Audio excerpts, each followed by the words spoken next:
أعوذ بالله السميع العليم من الشيطان اللعين الرجيم. بسم الله الرحمن الرحيم.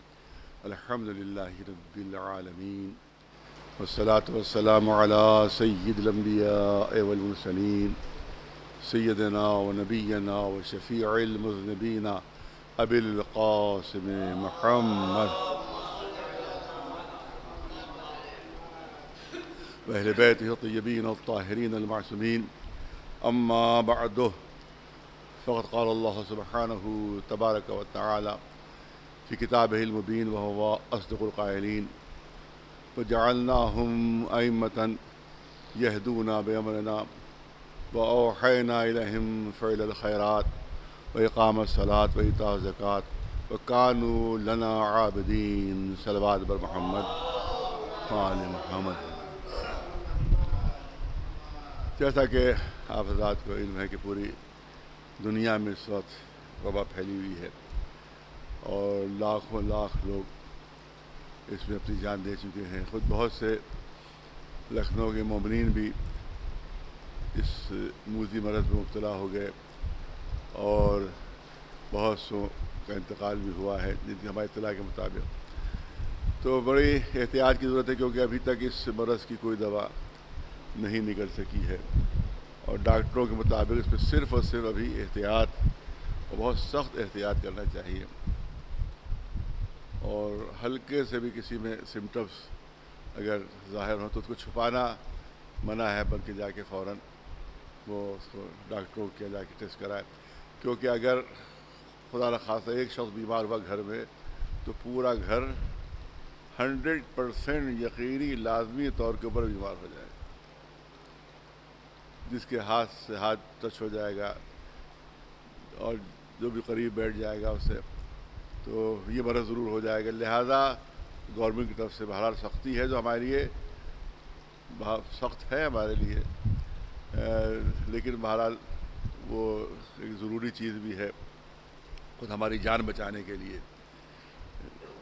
لہذا ہم نے گزارش کی تھی کہ ہمیں امام باڑے کی وسعت کے مطابق جو تو 2 میٹر کے فاصلے کے اوپر لوگوں کو بٹھا کے مجلس کریں، لیکن بہرحال گورنمنٹ نے صرف بہت مختصر لوگوں کی اجازت دی، جس کی وجہ سے مجبوراً یہ مجلس جو ہے اتنی مختصر مجمع میں ہو رہی ہے. اور مجلس کیا ہے، بس سمجھ لیجیے کہ جو روایت ہے اس کو ہم زندہ رکھ رہے ہیں،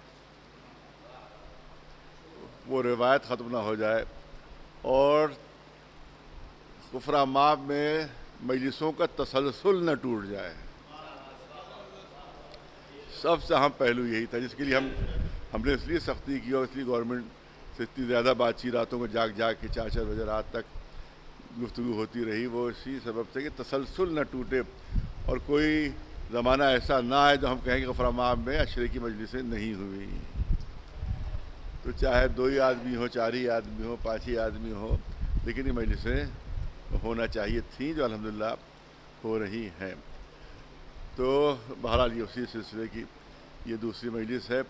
اور جیسے میں نے عرض کیا کہ ابتدائی مجلسوں میں عزاداری کی اہمیت، گریے کی اہمیت، عزا امام حسین کی اہمیت، اور اسی طرح سے جو عزاداری کے اوپر ناسمجھ نافہم اور جو اسلام سے ناواقف لوگ ہیں اور جو سیرت رسول اللہ پر چلنے کا دعویٰ تو کرتے ہیں مگر سیرت کو نہیں جانتے اور سیرت سے نہیں واقف ہے، ان کے ملا ٹلا ان کو جو بتا دیتے ہیں تو وہاں بہت ٹوٹی پھوٹی باتیں وہی ان کو معلوم ہوتی ہیں اور ان کو یہ نہیں معلوم ہوتا، ان کو بتایا نہیں جاتا کہ اصل سیرت کیا تھی. لہذا وہ کہہ دیتے ہیں کہ صاحب گریہ بدعت ہے، رونا بدعت ہے، محرم منانا بدعت ہے.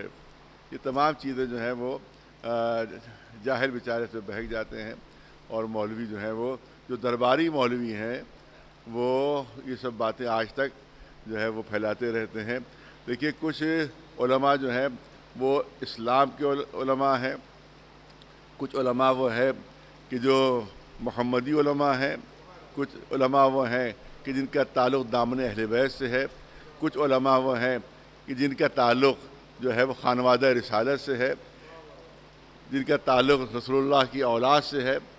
وہ یہ دیکھتے ہیں کہ رسول اللہ نے کیسے محرم منایا، اور جن لوگوں کا تعلق ہمیشہ درباروں سے رہا ہے وہ یہ دیکھتے ہیں کہ دربار والے کیا کیا کرتے ہیں. ایک صلوات بھیجے پر محمد وآلہ.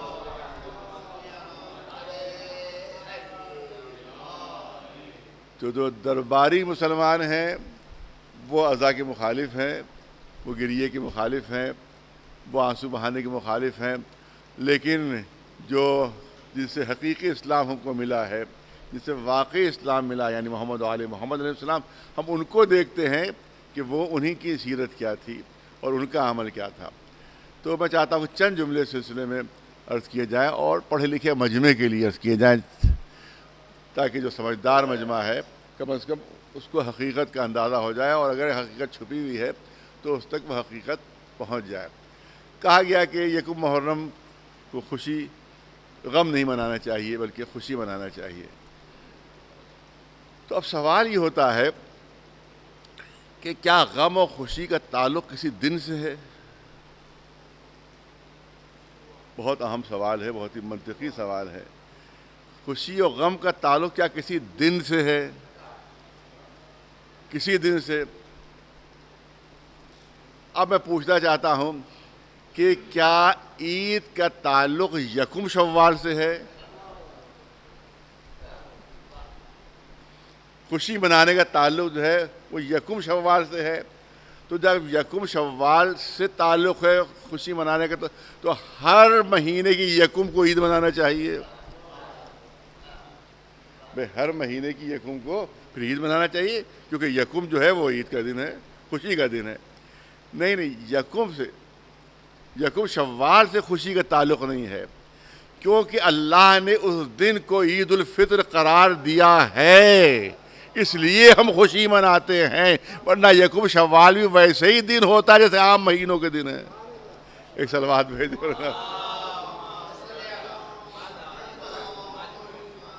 اب عید الفطر منائی جاتی ہے یکم شوال کو، تو اب یکم ذی الحجہ کو بھی عید ہونا چاہیے. پھر اب وہ عید ہے 10 کو، توجہ ہے، اب وہ عید ہے 10 ذی الحجہ کو، کیونکہ اللہ نے 10 ذی الحجہ کو عید منانے کا حکم دیا ہے. تو ہم یہ نہیں دیکھتے دن کون سا ہے، یہ دیکھتے حکم اسلامی کیا ہے. ایک صلوات بھیج دے.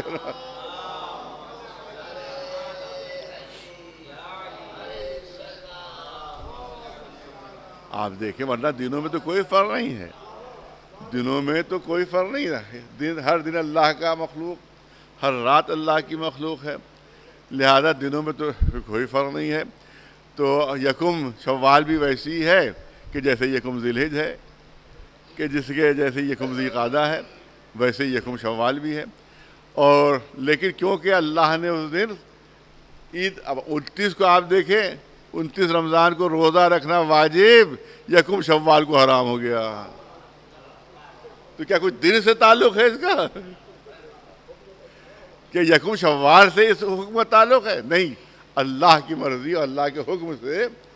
اس لیے ہم جو ہے وہ اس دن جو ہے وہ روزہ نہیں رکھتے، 29 تک روزہ رکھتے ہیں. اگر چاند ہو گیا تو 30 پہلی ہو گئی تو ہم اس کو عید منا رہے ہیں.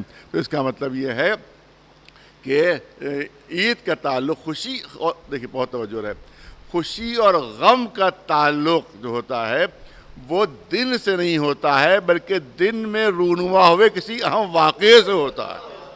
ایک صلوات بھیجو. اس دن میں رونما ہوئے کسی اہم واقعے سے ہوتا ہے، اور ہم کو یہ دیکھنا ہوتا ہے کہ رسول اسلام کی اس میں کیا سیرت رہی، اس میں اہل بیت علیہ السلام کی کیا سیرت رہی، اس میں حکم الہی کیا ہے. لہذا ہم اس میں حکم الہی پر عمل کرتے ہیں. اور اسی لحاظ سے کبھی غم ہے کسی دن کیونکہ اس دن غم کا حکم ہے، اور کسی دن خوشی ہے کیونکہ اس دن اسلام نے خوشی منانے کا حکم دیا ہے.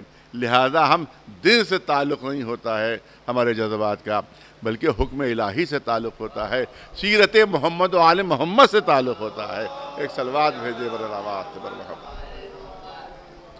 تو جو حضرات جو کہتے ہیں کہ ہم رسول اللہ کی سنت اہل بیت کے مقابلے میں ایک مسلک ایجاد کیا گیا بنی امیہ کے زمانے میں کہ ہم سنت رسول پر چلتے ہیں، ہم سنت رسول پر بہت زیادہ وضاحت نہیں کرنا ہے، لیکن اتنا عرض کرنا ہے کہ سنت رسول پر چلتے ہیں. اپنے کو رسول کی سنت سے منسوب کیا گیا. صرف یہ کہ لوگ اہل بیت سے کٹ جائیں، اہل بیت علیہم السلام سے دور ہو جائیں، تو میں پوچھتا ہوں جب سنت رسول اللہ پر عمل کر رہے ہو تو اب یہ دیکھو کہ محرم میں رسول اللہ کا کیا عمل رہا اور گریے کے سلسلے میں رسول اللہ کا کیا عمل رہا. کیا کوئی ایسی دلیل آپ پاس موجود ہے؟ کیونکہ اس لیے مجبوراً میں بھی کہہ رہا ہوں کیونکہ اس دفعہ بھی کافی مبارکبادیں دی گئی اور معلوم ہے کہ پہلا سال کا پہلا دن مبارک ہو، سال کا پہلا دن مبارک ہو، سال کا پہلا دن مبارک ہو. تو اس کے بعد بہت سے لوگوں نے بھی جو بیچارے نافہم اور ناسمجھ تھے انہیں نے بھی مبارکبادوں کا سلسلہ شروع کر دیا.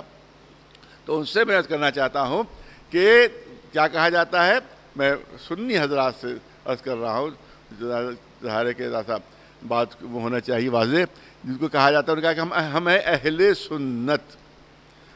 تو جب اہل سنت ہے تو ہم کو یہ دیکھنا ہوگا سنت رسول اللہ کیا ہے، سنت رسول اللہ کیا ہے. جب اہل سنت ہے تبھی تو دیکھنا ہوگا کہ سنت رسول اللہ کیا ہے. تو کیا یکم محرم رسول کے زمانے میں کبھی نہیں آئی؟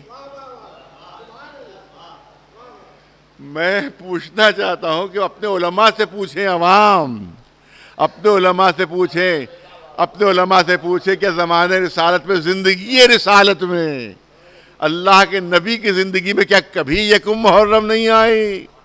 تو یہ بتاؤ یکم محرم پتہ نہیں کتنی مرتبہ نبی کی زندگی میں آئی ہوگی، کبھی انہوں نے خوشی منانے کا حکم دیا؟ کبھی انہوں نے خوشی منانے کا حکم دیا؟ ہم جب بہت توجہ رہے، ہم جب غم مناتے ہیں تو دلیل مانگی جاتی ہے. ارے توجہ چاہوں گا آپ حضرات کی. ہم جب غم مناتے ہیں تو غم منانے کی دلیل مانگی جاتی ہے کہ تمہارے پاس غم منانے کی دلیل کیا ہے. اور جو خود خوشی منا رہے بغیر کسی دلیل کے منا رہے ہیں. ایک صلوات بھیجے.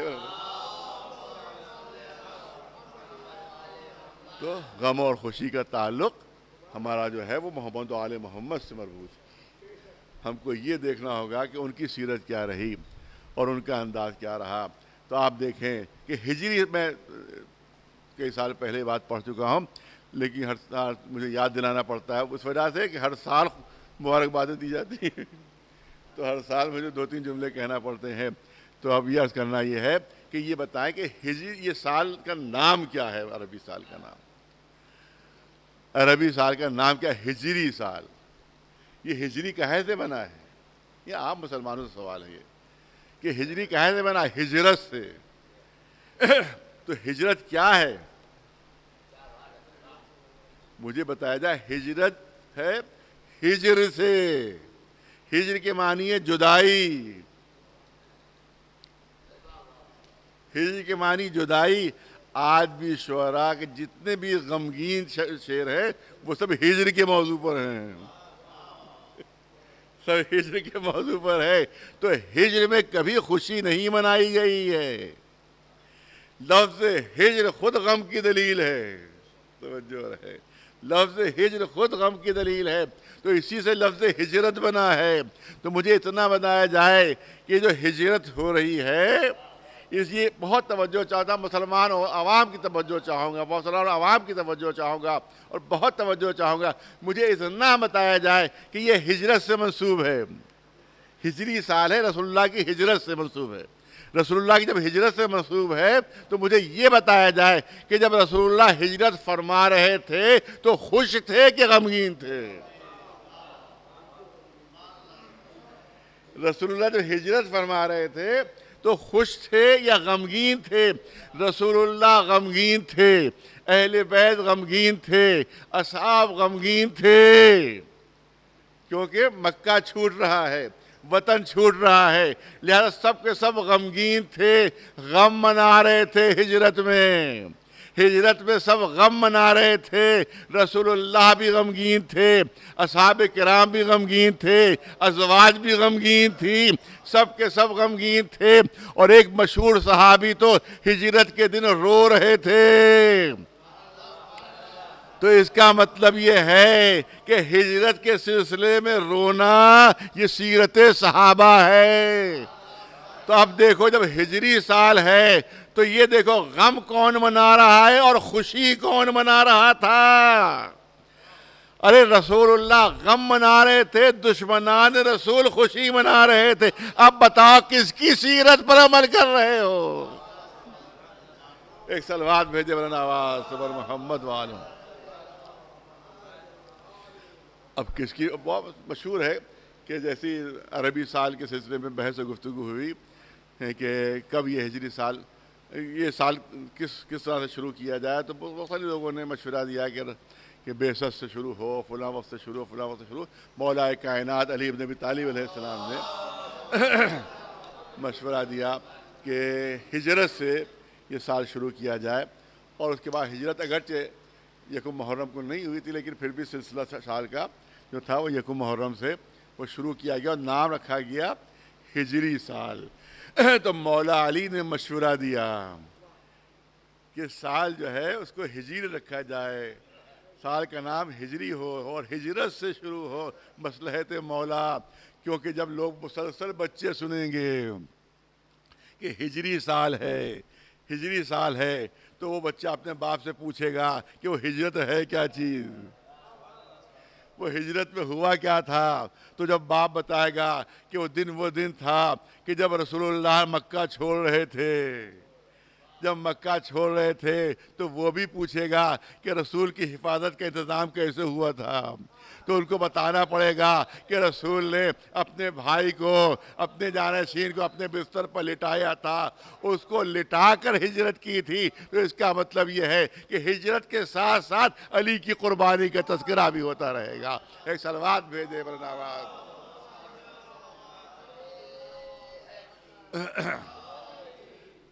تو اس لیے تمام مسلمانوں سے میری گزارش ہے کہ یہ غم کا دن ہے، اور دیکھیں کہ رسول اللہ غمگین، اہل بیت غمگین، امہات المومنین غمگین، اصحاب کرام غمگین، تو اب اہل سنت وہی ہو سکتا ہے کہ جو محرم میں غم منا رہا ہو وہ خوشی نہ منائے۔ ایک صلوات بھیج دے بلند آواز۔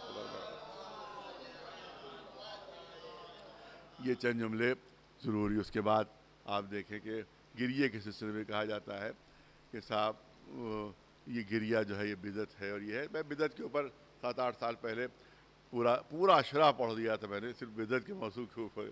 الحمدللہ اتنے ماشاءاللہ اشرے ہو، کوئی بھی موضوع میری حیثیت کے مطابق چھوٹا نہیں میری حیثیت کے مطابق چھوٹا نہیں کوئی موضوع۔ تقریباً میں خیال میں ابھی حساب میں نہیں لگایا، میں خیال میں 35واں یہ اشرا ہے، 35واں اشرا ہے جو میں والد مرحوم کے انتقال کے بعد پڑھ رہا ہوں۔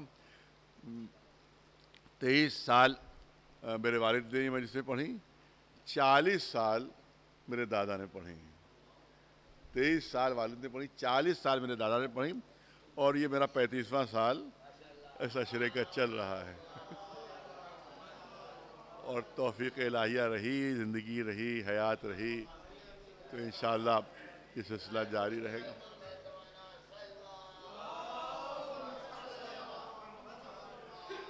تو کوئی موضوع الحمدللہ، کوئی موضوع جو اپنی حیثیت، علمی حیثیت کے مطابق کوئی موضوع الحمدللہ چھوڑا۔ بدعت کے اوپر پورا میں نے اشرا پڑھا تھا، لیکن صرف ہلکا سا اشارہ کرنا ہے کہ صاحب بدعت کہہ کے ڈرایا جاتا ہے کہ صاحب رونا بدعت ہے، گریہ بدعت ہے، عزاداری بدعت ہے، سیرت رسول میں دکھائیے گریہ، سیرت، کیونکہ سنت بدعت کیا کہتے ہیں؟ بدعت کی ڈیفینیشن ہر جمعے کے خطبے میں، ہمارے یہاں تو یہ حدیث نہیں ہے، لیکن اہل سنت میں ہر جمعے کے خطبے میں یہ حدیث پڑھی جاتی ہے۔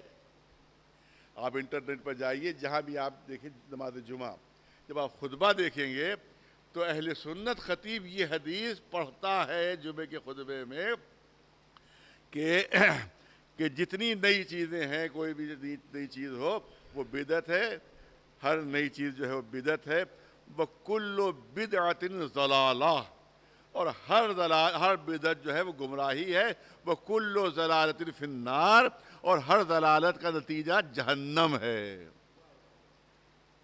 تو جمعے کے خطبے میں کہا جاتا ہے کہ ہر نئی چیز جو ہے اسلام میں وہ بدعت ہے، اور جب بدعت ہے تو وہ ضلالت و گمراہی ہے، جب ضلالت و گمراہی ہے تو اس کا نتیجہ جہنم ہے۔ ہر جمعے کا خطیب اہل سنت میں یہ جمعے کے خطبے میں یہ حدیث ضرور پڑھتا ہے کہ ہر نئی چیز بدعت ہے. اس میں کوئی تفریق نہیں ہے کہ وہ چیز کیا ہے، وہ شے کیا ہے، اس میں کوئی تفریق نہیں ہے. لیکن کہا گیا کہ نہیں، ہر نئی چیز، رسول نے فرمایا ہر نئی چیز بدعت ہے، ہر نئی چیز بدعت ہے. اسی بنیاد پر کہا جاتا ہے کہ زمانہ رسالت میں گریہ دکھائیے، رونا دکھائیے، ماتم دکھائیے، عزاداری دکھائیے، اور جب آپ دکھا نہیں سکتے تو یہ بدعت ہے عزاداری. جب بدعت ہے تو گمراہی ہے، گمراہی ہے تو پھر جہنم. تو میں کہوں گا کہ اگر اسی ڈیفینیشن کو مانا جائے بدعت کی، تو اسلام کی 99% چیزیں بدعت ہو جائیں گی.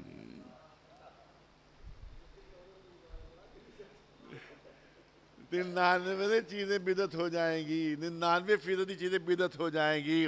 مجھے یہ بتائیے کہ یہ مدرسے زمانے رسول میں تھے کہ نہیں تھے؟ سارے مدرسے بدعت. یہ بتائیے قرآن مجید پرنٹڈ زمانے رسول میں تھا کہ نہیں تھا؟ تو جتنے بھی پرنٹڈ قرآن ہیں وہ سب کے سب بدعت ہو جائیں گے.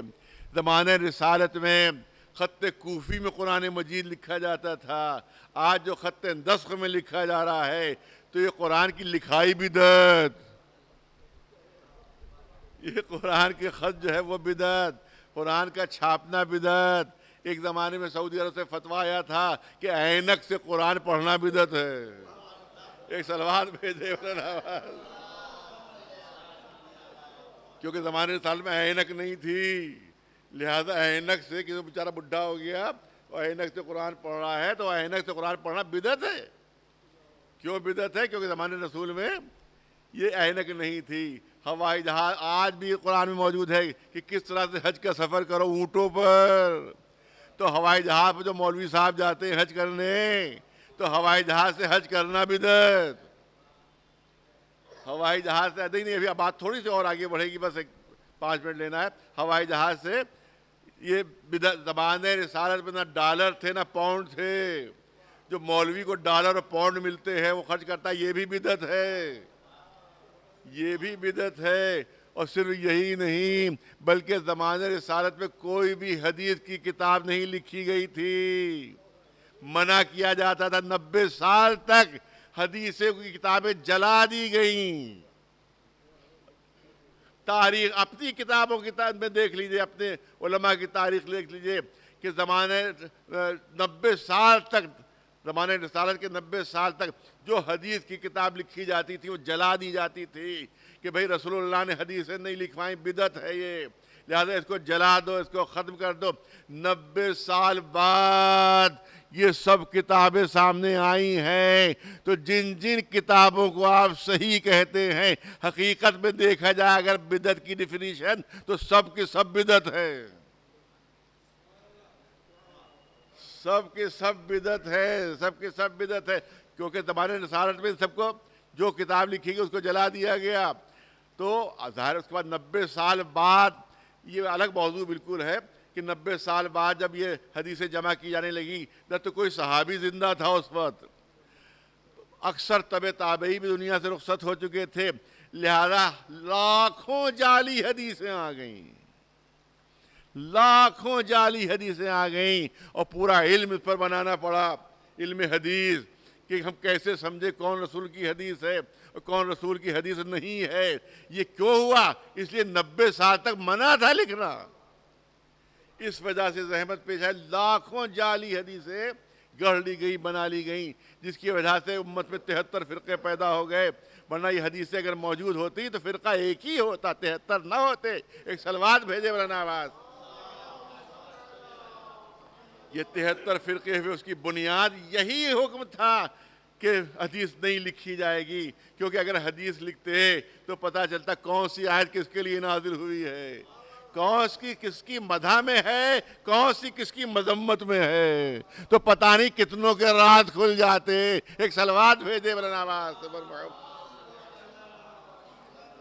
تو یہ تمام کتابیں جو ہیں وہ سب بدعت ہیں. اس کے بعد جو مولوی صاحب یہ پلاؤ نوش فرماتے ہیں، یہ بھی زمانے رسالت میں نہیں تھا، لہذا یہ پلاؤ بھی بدعت ہے. اور یہ فلاں جگہ کے جو کباب نوش فرماتے ہیں وہ کباب کھانا بھی بدعت ہے. یہ تمام چیزیں زمانے رسالت میں نہیں تھیں, یہ سب چیزیں بدعت ہوئی جا رہی ہیں. کار پر سفر کرنا بدعت, یہاں تک کہ سائیکل چلانا بھی بدعت ہو جائے گی. آپ جائیے تو پیدل جائیے, سواری پر سوار نہیں ہو سکتے, یا گھوڑے پر جائیے یا اونٹ پر جائیے یا پیدل جائیے, بقیہ سب چیزیں بدعت ہیں. لہذا مجبور ہوئے. ابن حجر عسقلانی نے اپنی شرح بخاری فتح الباری فی شرح البخاری میں بدعت کی قسمیں کی. رسول فرما رہے ہر نئی چیز بدعت. وہ حدیث پیش کی جاتی ہے کہ ہر نئی چیز بدعت. ابن حجر عسقلانی نے فتح الباری فی شرح البخاری میں بدعت کی قسمیں بیان کی. بدعت کی قسمیں ان کا 5 ہیں. ایک بدعت واجب, بدعت بھی ہے اور واجب بھی ہے. ایک بدعت واجب, یہ حدیثوں کی کتابیں, کیونکہ رسول کی حدیثیں ختم نہ ہو جائیں, لہذا حدیثوں کی کتابیں لکھنا جو ہے یہ واجب بدعت ہے. یہ واجب بدعت ہے. پھر لکھا کہ کچھ بدعت جو ہے وہ مستحب ہے. مستحب یعنی یہ مدرسے قائم کرنا, یہ تمام چیزیں قائم کرنا, یہ مستحب بدعت ہے. کچھ بدعتیں جو ہیں وہ مباح ہیں, جیسے پلاؤ کھانا, کباب نوش فرمانا, یہ سب جو ہے بدعتیں جو ہیں وہ مباح ہیں. کچھ بدعتیں مکروہ ہیں, جیسے وہ لباس استعمال نہ کرنا جو زمانے رسالت میں تھا, نیا لباس استعمال کر لینا, یہ مکروہ ہے. مگر مکروہ ہے مگر بدعت ہے, بدعت ہے. اس کے بعد لکھا ہے حرام بدعت.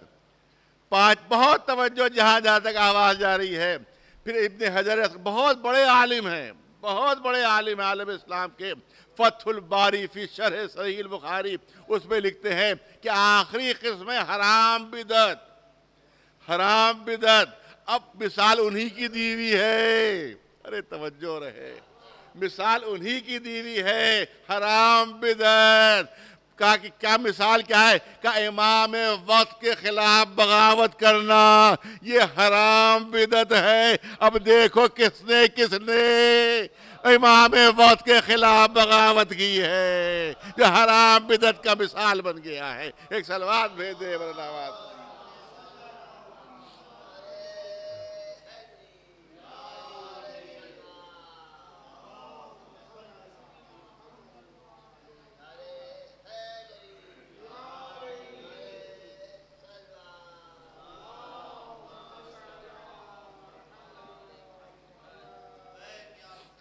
لبیک یا لبیک یا لبیک یا.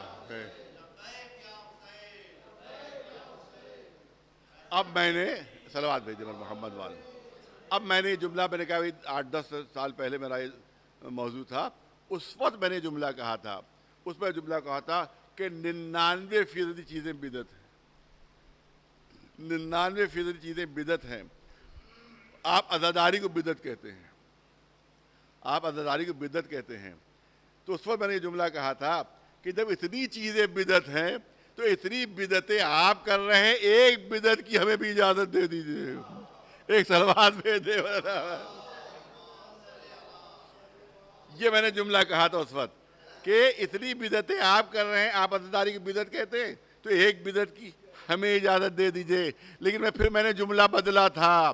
میں نے کہا میں جملہ بدلنا چاہتا ہوں, میں جملہ بدلنا چاہتا ہوں. جو میں نے کہا کہ اتنی ہزاروں بدعتیں آپ کی طرف سے ہیں, ایک بدعت کی اجازت ہمیں دیجئے. لیکن جملہ بدل کر کہنا چاہتا ہوں کہ ان تمام چیزوں کو آپ دور رسالت میں ثابت کیجئے. اگر ثابت نہیں کر سکے تو بدعت ہے, اور عزاداری کو ہم دور رسالت میں ثابت کر کے دکھا دیں گے اور بتا دیں گے سنت رسول ہے, بدعت نہیں ہے. ایک صلوات بھیجے برناوات. اور صحیح ترمذی شریف کی روایت ہے, صحیح ترمذی شریف سیاہ ستہ ترمذی شریف کی روایت ہے. مسند امام احمد ابن حنبل بھی موجود ہے کہ جناب ام سلمہ ام المومنین وہ گھر میں تشریف فرمائے, رسول اللہ تشریف فرمائے. کہا میں کچھ کسالت محسوس کر رہا ہوں, آرام کرنے کے لیے لیٹ گئے. کہا کسی کو آنے نہ دینا. صحیح ترمذی شریف میں موجود ہے یہ روایت, مسند امام احمد ابن حنبل میں, اور بھی جو بڑی بڑی اسلام کی کتابیں ہیں ان میں سب میں یہ روایت موجود ہے کہ جناب ام سلمہ سے فرمایا کہ اے ام سلمہ دیکھو میں آرام کرنے لیٹا ہوں، کسی کو آنے نہ دینا۔ جناب ام سلمہ نے جو بھی آتا تھا اس کو روک دیتی تھی کہ بھئی ناؤ ناؤ ناؤ، رسول اللہ آرام فرما رہے ہیں۔ ایسے ہی وقت میں امام حسین آ جاتے ہیں، کم سن حسین، چھوٹے سے امام حسین آ جاتے ہیں۔ جناب ام سلمہ نے ان کو بھی روک دیا اور روک کر کہا کہ آپ کے نانا نے منع کیا ہے کہ کوئی اندر نہ آئے، وہ آرام کر رہے ہیں۔ امام حسین نے فرمایا کہ نانا نے مجھے بھی روکا ہے؟ کیا نانا نے مجھے بھی روکا ہے؟ کہا کہ ہاں، کہا کہ سب کو روک دینا جو بھی آئے۔ امام حسین کی آواز اندر حجرے میں پہنچی، رسول اللہ نے سنی، جناب ام سلمہ کی آواز دی، اے ام سلمہ سب کو روکو مگر میرے حسین کو نہ روکو۔ امام حسین اندر حجرے میں جاتے ہیں اور اس کے بعد یہ کہا کہ تھوڑی دیر بعد رسول اللہ کی گریے کی آواز ام المومنین جناب ام سلمہ بیان فرما رہی ہے کہ میں نے رسول اللہ کی گریے کی آواز سنی، بلند آواز سے۔ ظاہر ہے کہ جب بلند آواز سے روئے ہوگی تبھی تو باہر تک آواز آئی ہوگی۔ بلند آواز سے رسول گریا کر رہے ہیں۔ ام سلمہ نے فرمایا اے آقا، اے اللہ کے رسول، میں پہلے ہی منع کر رہی تھی کہ بچے کو میں روک دوں، کیا اس نے بچے نے کوئی اذیت پہنچا دی آپ کو، کوئی تکلیف پہنچا دی؟ کہا بھلا میرا حسین مجھے کوئی اذیت پہنچائے گا؟ بھلا میرا حسین مجھے کوئی تکلیف پہنچائے گا؟ نہیں، ابھی میرے سینے پہ ہی حسین تھا کہ جبریل نازل ہوئے اور جبریل نے بتایا کہ آپ کا یہی نواسہ کربلا کے میدان میں 3 دن کا بھوکا پیاسا شہید کر دیا جائے گا، اور کربلا کے مصائب بیان کیے، میں اس پر رو رہا ہوں، اس پر رو رہا ہوں۔ اس کا مطلب ہے عزائے حسین سنت رسول اللہ ہے، آپ کی کتابوں کے مطابق سنت رسول اللہ ہے، سنت رسول اللہ ہے۔ آپ نے گریہ بھی فرمایا یہ عزاداری، تو اس کا مطلب ہے کہ تمام چیزیں بدعت ہو سکتی ہیں مگر گریہ اور عزاداری بدعت نہیں ہو سکتی ہے۔ صلوات بھیج دے بر محمد و آل محمد۔ بس میں نے کہا کہ ابھی 2-4 منٹ دور ہے مصائب کا موقع، لیکن آپ دیکھیں امام حسین کی جو منزل ہے، ان کا جو مرتبہ ہے۔ دیکھیے اللہ کی صفتیں 2 طرح کی ہیں، بس صاحبان علم کے لیے جملہ عرض کرنا چاہتا ہوں۔ اللہ کی صفتیں 2 طرح، ایک صفت ذات ہے اور ایک صفت فعل ہے۔ ایک صفت ذات ہے، ایک صفت فعل۔ حی جو ہے وہ صفت ذات ہے، اور اسی طرح سے بہت سی صفتیں، علم جو ہے اس کی ذاتی صفت ہے، قدرت جو ہے وہ اس کی ذاتی صفت ہے، اس کی ذات سے جدا نہیں ہے۔ اور کچھ صفتیں جو صفات افعال کہلاتی ہیں کہ وہ صفت اس میں موجود ہے، لیکن وہ صفت وہ ہے جو ظہور چاہتی ہے، وہ صفت ظہور چاہتی ہے۔ جیسے صفت خالق، خالق ہے لیکن اس کا صفت کا ظہور اس وقت ہوگا جب کوئی مخلوق ہوگی، کوئی مخلوق ہوگی تب ہم سمجھیں گے کہ وہ خالق ہے، تو اس کو کہتے ہیں صفات افعال۔ اسی طرح سے اس کی صفت ذاتی ہے حی ہونا، حی ہونا، وہ صاحب حیات ہے، ہمیشہ سے ہے، ہمیشہ رہے گا۔ کبھی کبھی پوچھا جاتا ہے، ہمارے بچے پوچھتے ہیں کہ اللہ کب سے ہے، پوچھتے ہیں اللہ کب سے ہے، تو ظاہر ہے کہ کب اس وقت کہا جائے، اس کے لیے کہا جاتا ہے جو نہیں ہو پھر ہو جائے، اس کے لیے کب لگایا جاتا ہے۔ خود مولا کائنات علی بن ابی طالب علیہ السلام، اس سے کسی نے پوچھا تھا کہ یا علی یہ بتائیے کہ اللہ کب سے ہے، تو مولا علی کے جواب ہی جو تھا میں نے دہرایا کہ آپ نے ارشاد فرمایا کہ کب اس کے لیے ہوتا ہے جو ہو اور پھر نہ ہو پھر ہو جائے۔ اللہ تو ہمیشہ سے وہ اس وقت سے جب کب کا بھی وجود نہیں تھا، جب تب کا بھی وجود نہیں تھا، اس وقت سے اس کا ہے، وہ ہمیشہ سے ہے، ہمیشہ رہے گا۔ تو اس کا مطلب ہے وہ حی ہے، اس کی ذاتی صفت ہے۔ لیکن ایک صفت فعل ہے محیی۔ محیی کیا ہے؟ حیات دینے والا، زندگی دینے والا، حیات بخشنے والا، بہت توجہ ہے، زندگی بانٹنے والا، وہ ہے محیی، زندگی دینے والا، زندگی دینے والا، یہ ہے صفت فعل، مگر یہ اس وقت ظاہر ہوگی کہ جس کو کسی کو حیات دے، کوئی صاحب حیات ہوگا تو اس کی صفت ظاہر ہوگی، اس وقت ظہور میں آئے گی وہ. بس اسی طرح سمجھ لیجئے کہ اللہ حی ہے، اسی کے ساتھ ساتھ محیی بھی ہے. میں بہت توجہ چاہوں گا صاحبان علم کے لیے جو جملے ہے، وہ حی بھی ہے اور محیی بھی، یعنی زندہ بھی ہے اور زندگی دینے والا بھی ہے. ارے توجہ رہے، وہ حی بھی ہے اور محیی بھی ہے. بس اسی طرح سے سمجھ لیجئے کہ جس طرح سے اللہ کی دو صفتیں ہیں، ایک حی ہونا، ایک محیی ہونا، اسی طرح سے شہید بھی دو طرح کے ہوتے ہیں. ارے توجہ چاہوں گا، شہید بھی دو طرح کے ہوتے ہیں. ایک شہید وہ شہید حی، ایک شہید وہ جو شہید زندہ ہے. ہر شہید زندہ ہے، ہر شہید شہید حی ہے. لیکن حسین کے شہید ہونے میں اور دوسرے شہیدوں میں فرق یہ ہے کہ وہ شہید حی ہیں، یہ شہید محیی ہے. یہ حیات دینے والا شہید ہے، یہ خود حی نہیں ہے بلکہ محیی بھی ہے. اس نے اسلام کو بھی زندہ کر دیا، شریعت کو بھی زندہ کر دیا، دین کو بھی زندہ کر دیا. یعنی اللہ کی صفت محیی کا اگر کوئی مظہر کامل ہے تو ذات حسین ہے. ایک صلوات بھیج دے مولانا.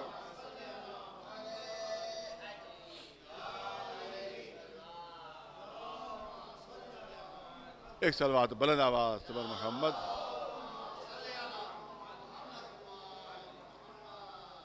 اب آپ دیکھیں، ایک مثال دنیاوی پیش کر دوں. ابھی 15 اگست گزری اور اس پہ معلوم ہوا کہ صاحب گاندھی جی زندہ باد کے نعرے لگائے گئے. گاندھی جی زندہ باد، گاندھی جی زندہ باد. وہ گاندھی کہاں زندہ ہے جن کو زندہ باد کہا جا رہا ہے موجود؟ نہیں موجود ہے. لیکن اس کے بعد بھی زندہ باد کے نعرے آج بھی لگتے ہیں. زندہ باد کے نعرے، بھئی زندہ باد کے نعرے کیوں لگا رہے ہیں آپ؟ کہا انہی نے جو کارنامہ انجام دیا ہے وہ زندہ ہے. ارے توجہ ہے، انہی نے ہندوستان کو آزادی دلائی ہے. تو جب تک ہندوستان آزاد رہے گا گاندھی زندہ باد کے نعرے لگتے رہیں گے، کیونکہ اس کا کارنامہ زندہ ہے. تو کیونکہ جب تک ہندوستان آزاد ہے ہم کہیں گے گاندھی زندہ باد. اسی لیے آج بھی حسین زندہ باد کا نعرہ لگایا جاتا ہے اور قیامت تک یہ نعرہ لگتا رہے گا، کیونکہ حسین نے اسلام کو قیامت تک کی زندگی دے دی ہے. ایک صلوات بھیجے مولانا محمد.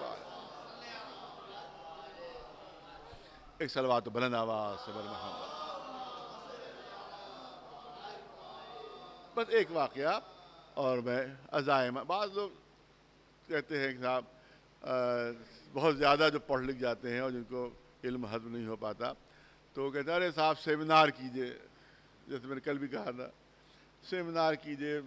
وہ بڑے بڑے ہوٹل بک کراتے ہیں، اس میں سیمینار کرتے، کرسیاں لگی ہوئی اور اس کے وہ تقریر کر رہے ہیں. وہ ارے صاحب مجلس سے فرش اعضاء سے یہ کیا فائدہ ہے؟ اس سے کوئی تبلیغ وغیرہ نہیں ہوتی ہے.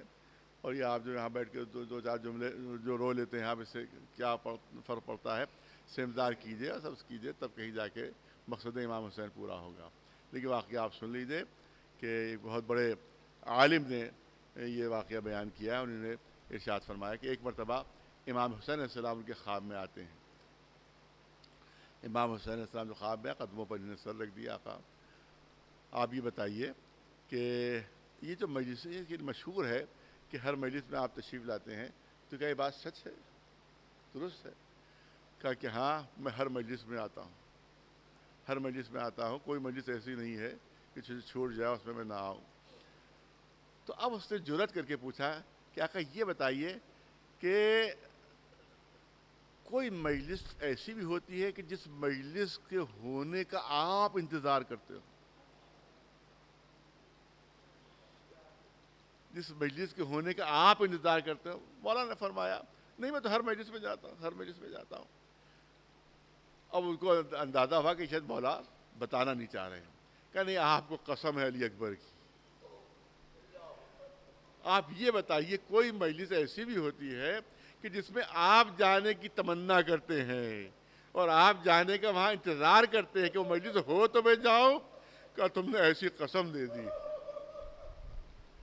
کہ اب میں تم سے بتا سکتا ہوں کہ میں کون سی مجلسیں ایسی ہوتی. کہا کہ ابھی تمہارے محلے سے تھوڑی سی دور ایک ضعیفہ ہے, وہ جو مجلس کرتی ہے تو میں انتظار کرتا ہوں کہ وہ مجلس کرے تو میں جاؤں, وہ مجلس کرے تو میں جاؤں, میں اس کی مجلس کا انتظار کرتا ہوں, کیونکہ اس کے مجلس کا دن کوئی معین نہیں ہے, دن معین نہیں, اس کو جب بھی اس کو آذوقہ فراہم ہو جاتا ہے وہ مجلس کرتی ہے. تو اس کے مجلسوں کے دن بدلتے رہتے ہیں, اس لیے میں انتظار کرتا ہوں کہ دیکھیں کب وہ مجلس کر رہی ہے, دیکھیں کب وہ مجلس کر رہی ہے. اب ان عالم دین کو بہت تعجب ہوا کہ بھئی وہ کون سی ضعیفہ ہے, کیسا اس کا, کیسی اس کی بلندی ہے کہ امام تمنا کرتے ہیں کہ وہ مجلس کرے. تو بہرحال وہ پہنچے اس ضعیفہ کیا, دیکھیں بہت ضعیف خاتون ہے, اور اس کے مجلسیں شروع ہو گئی, 2-3 مجلسیں ہو چکی تھیں, 2 یا 3 محرم تھی. تو پہنچے وہاں کہ آپ کی مجلسیں ہو رہی ہیں, کہا ہاں میں مجلسیں کر رہی ہوں, 2 مجلسیں ہو چکی ہیں, اور ابھی جتنے میری استطاعت ہوگی اس کے بعد بھی آگے آئندہ بھی مجلسیں کروں گی. تو انہی نے کہا, ان عالم دین نے, کہ ساری مجلسیں آپ میرے سپرد کر دیجئے اس کا انتظام, اور میں پورا انتظام ان مجلسوں کو کروں گا, سارا خرچ میرے اوپر. انہی نے بتایا نہیں کہ میں نے خواب کیا دیکھا ہے, نہیں بتایا اس ضعیفہ کو کہ خواب کیا دیکھا ہے. کہ جتنی مجلسیں جو باقی رہ گئی ہیں یہ سب آپ میرے سپرد کر دیجئے, اور میں سارا خرچہ اس کا برداشت کروں گا. اس نے کہا بھائی نہیں یہ نہیں ہو سکتا, کیونکہ گھر کا خرچہ جو ہے میرا شوہر برداشت کرتا ہے, وہ گھر کا خرچہ تو میرا چلتا ہے شوہر کی آمدنی سے, لیکن میں دوسروں کے گھروں میں جا کے جھاڑو دیتی ہوں, برتن مانجتی ہوں, ان کی خدمت کرتی ہوں, اور اس سے جو پیسے جمع ہوتے ہیں میں ان سے مجلسیں کرتی ہوں. تو سال بھر محنت کرنے کے بعد جو آذوقہ جمع ہو جاتا ہے میں اس سے مجلسیں کرتی ہوں, لہذا یہ مجلسیں میں آپ کو نہیں دے سکتی, یہ تو میری زندگی ہے مجلسیں, یہ تو میری حیات کا مرکز ہے زندگی. اس وقت ان عالم دین نے فرمایا, اے ضعیفہ آپ کا مرتبہ یہ ہے کہ آپ کی مجلس کا انتظار آقا حسین کیا کرتے. اس کا مطلب یہ ہے کہ اگر دل میں خلوص پیدا کرو تو مجلس ایسی ہو جائے گی کہ حسین خود اس کا انتظار کریں گے. اب نہ کہنا کہ سیمینار کر لو مقصد پورا ہو جائے گا, یہ نہ کرنا کہ ہوٹلوں میں جمع ہو جاؤ مقصد پورا ہو جائے گا. خلوص سے اگر 2-3 آدمی بھی جمع ہو اور وہ مجلس ہو رہی ہو تو حسین اس مجلس کا خود انتظار کرتے. ہاں عزاداروں, زیادہ وقت نہیں رہا ہے, اور آج 2 محرم, یہ محرم کی تاریخ وہ ہے جب رخصت امام حسین مدینے سے یہاں پڑھی جاتی ہے. لہذا میں اسی مناسبت سے چند جملے کرنا چاہتا ہوں. جس وقت ولید نے, جس وقت امیر شام دنیا سے رخصت ہوا, اور اس کے بعد یزید کا حکم آتا ہے کہ حسین سے بیعت لے لی جائے, امام حسین کو طلب کیا جاتا ہے, ولید اپنے دربار میں بلاتا ہے, امام حسین چلے تو میرا یقین ہے کہ امام حسین تنہا جا رہے ہوں گے, تنہا نکلے ہوں گے. یہ جناب زینب ہوں گی جو تڑپ کر کبھی جناب عباس کے پاس پہنچی ہوں گی, یہ عباس دیکھو بھائی اکیلے جا رہے ہیں, اے علی اکبر تم بھی جاؤ, اے قاسم تم بھی جاؤ, اے مسلم تم بھی جاؤ. لہذا سب کے سب امام حسین کے ساتھ ہوئے, اور 18 بنی ہاشم جو ہیں وہ امام حسین کے ساتھ ساتھ ہے. قصر کے دروازے پہ پہنچے, امام نے فرمایا دیکھو میں اندر جا رہا ہوں, جب تک دیکھو میری آواز بلند, تم لوگ سب باہر رہو, جب اگر میری آواز بلند ہو جائے تو تمہیں اجازت ہے تم اندر داخل ہو سکتے ہو. تفصیل نہیں عرض کرنا, تفصیل تو آپ مسلسل سنتے رہتے ہیں کہ ولید نے حکم بتایا کہ بھئی امیر شام دنیا سے رخصت ہو گیا ہے, اس کی جگہ پر اس کا بیٹا یزید بیٹھا ہے, اور اس نے بیعت طلب کی ہے, لہذا آپ سے بیعت کا مطالبہ ہے. امام حسین, تفصیل نہیں, صرف جو خلاصہ ہے آخر میں امام حسین کے وہ جواب تو تاریخ میں ثبت ہے کہ میرے ایسے یزید کے ایسوں کی بیعت نہیں کرتے, اور اگر بیعت تم کو مطالبہ کرنا ہی ہے تو کل پورے مدینے کو جمع کر لینا, اور جب پورا مدینہ جمع ہو جائے اس پر مجھ سے بیعت مانگنا, تو اس وقت میں جواب دوں گا. اب حسین اٹھ کر جانے لگے تو مروان وہاں پر موجود تھا. مروان کی زبان سے نکلا, اے ولید حسین کو جانے نہ دینا, کیونکہ اگر حسین چلے گئے تو پھر ہاتھ نہیں آئیں گے, یا بیعت لے لو یا سر کاٹ دو. یہ سننا تھا کہ علی کے لال کو جلال آ گیا، یبن الزرقاء، تیری یہ ہمت کہ تیری زبان پہ یہ جملے، ادھر آواز بلند ہوئی، ادھر دارالعمارہ کا دروازہ ٹوٹتا ہے، آگے آگے جناب عباس تلوار لیے ہوئے، پیچھے پیچھے بنی ہاشم کے جوان چاہتے تھے کہ مروان پہ حملہ کرے۔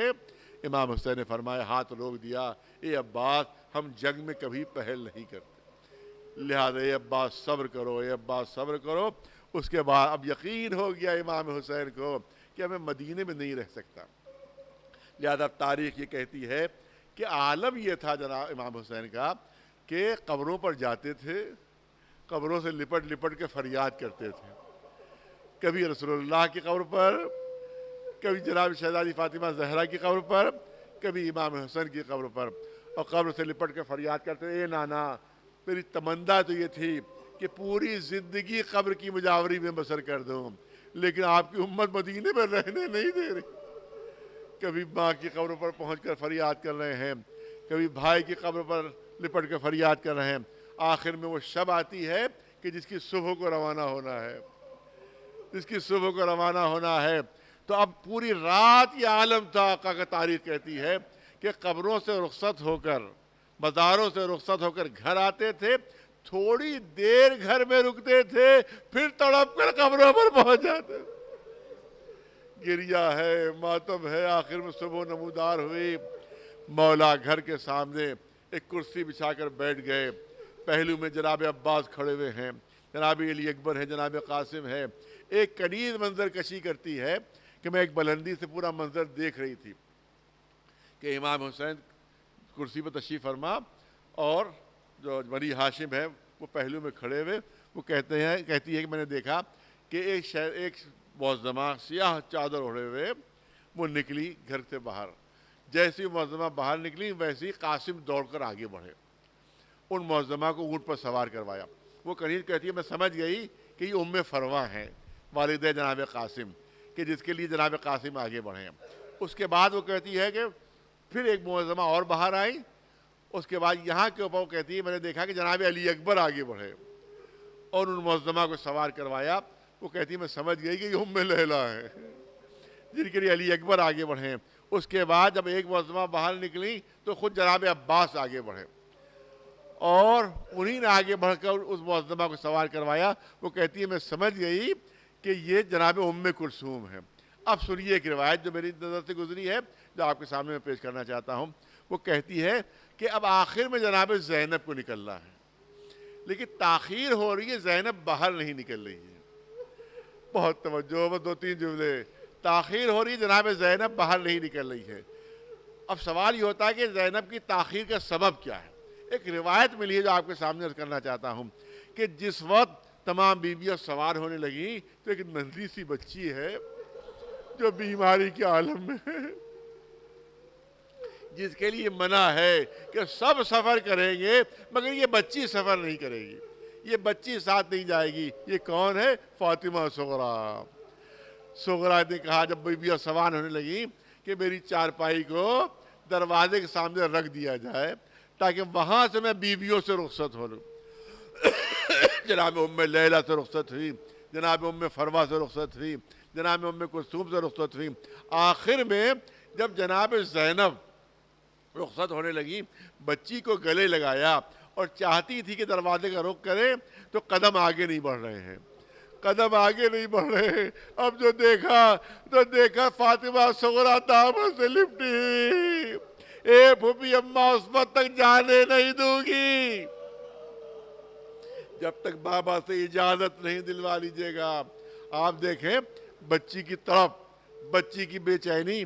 اب فرض کیجئے کہ کہیں کوئی باپ سفر کر رہا ہو اور بچیوں کو روک دیا گیا ہو کہ کوئی بچی سفر نہیں کرے گی، تو ہر ایک کوئی تسلی ہوتی ہے کوئی سفر نہیں کر رہا ہے، لیکن جناب صغریٰ دیکھ رہی تھی کہ ہر بچی کو سفر کی اجازت ہے، سکینہ اپنا سامان باندھ رہی ہیں، رقیہ اپنا سامان باندھ رہی ہیں، صرف صغرا کو اجازت ہے۔ اب اندازہ کیجئے کہ بچی کی بے چینی کا سبب کیا تھا کہ سب کو اجازت ہے، مجھے اجازت نہیں ہے۔ اے بھومی اماں، اس وقت تک آپ کا دامن نہیں چھوڑے گی جب تک آپ بابا سے اجازت نہ دلوا دیجئے۔ جناب زینب فرماتی ارے بھیا کو بلاؤ۔ امام حسین کو بلایا گیا، امام حسین تشریف لاتے ہیں۔ اے بہن زینب کیا بات ہے، تاخیر کیوں ہو رہی ہے، آپ کیوں نہیں آ رہی سوال ہونے کے لیے؟ کہا بھیا اس بچی کی حالت تو دیکھیے، ایسا لگتا ہے روح پرواز کر جائے گی، ایسا لگتا ہے جان نکل جائے گی۔ اے بھیا آپ کا اتنا اصرار کیوں ہے اس بچی کے سلسلے میں؟ میں سمجھتی ہوں کہ اگر آہستہ آہستہ قافلے کو چلایا جائے تو یہ بچی سفر کی تکان برداشت کر لے گی۔ امام نے فرمایا اے بہن زینب اس بچی کے لیے اصرار نہ کرو، ارے سب جائیں گے مگر فاطمہ صغرا نہیں جائے گی۔ جب زیادہ اصرار کیا تو زینب نے تڑپ کر کہا اے بھیا آپ کو میرے حق کی قسم ہے، ارے سبب بتائیے کہ آخر اس بچی کے لیے آپ کا یہ حکم کیوں ہے؟ جب حق کی قسم دی، جب امام حسین فرماتے ہیں اے بہن زینب تمہیں تو معلوم ہی ہے کہ میری ماں کی ہو بہو شبیہ میری بیٹی یہی فاطمہ صغرا ہے، مجھے ہر مصیبت منظور ہے، ہر امتحان منظور ہے، مگر یہ بات مجھے منظور نہیں ہے کہ میری ماں کی شبیہ بازاروں درباروں میں بے پردہ لے جائے۔ ارے سب جائیں گے، فاطمہ صغرا ساتھ نہیں۔ سَيَعْلَمُ الَّذِينَ ظَلَمُوا أَيَّ مُنقَلَبٍ يَنقَلِبُونَ أَلَا لَعْنَةُ اللَّهِ عَلَى الْقَوْمِ الظَّالِمِينَ۔ گزارش ہے ایک مرتبہ سورہ حمد اور 3 مرتبہ سورہ توحید کی تلاوت فرما کر جناب سید دلدار علی فرماب رحمۃ اللہ علیہ جو اس حسینیے کے بانی ہیں، اس کے علاوہ جن جن حضرات نے اس منبر پر مجلسیں پڑھی ہیں دنیا سے رخصت ہو گئے ہیں، ان سب کی سارے ثواب کے لیے، اور جتنے حضرات اس امام باڑے کے احاطے میں مدفون ہیں ان سب کے سارے ثواب کے لیے ایک مرتبہ سورہ حمد اور 3 مرتبہ سورہ توحید کی تلاوت فرما دیں۔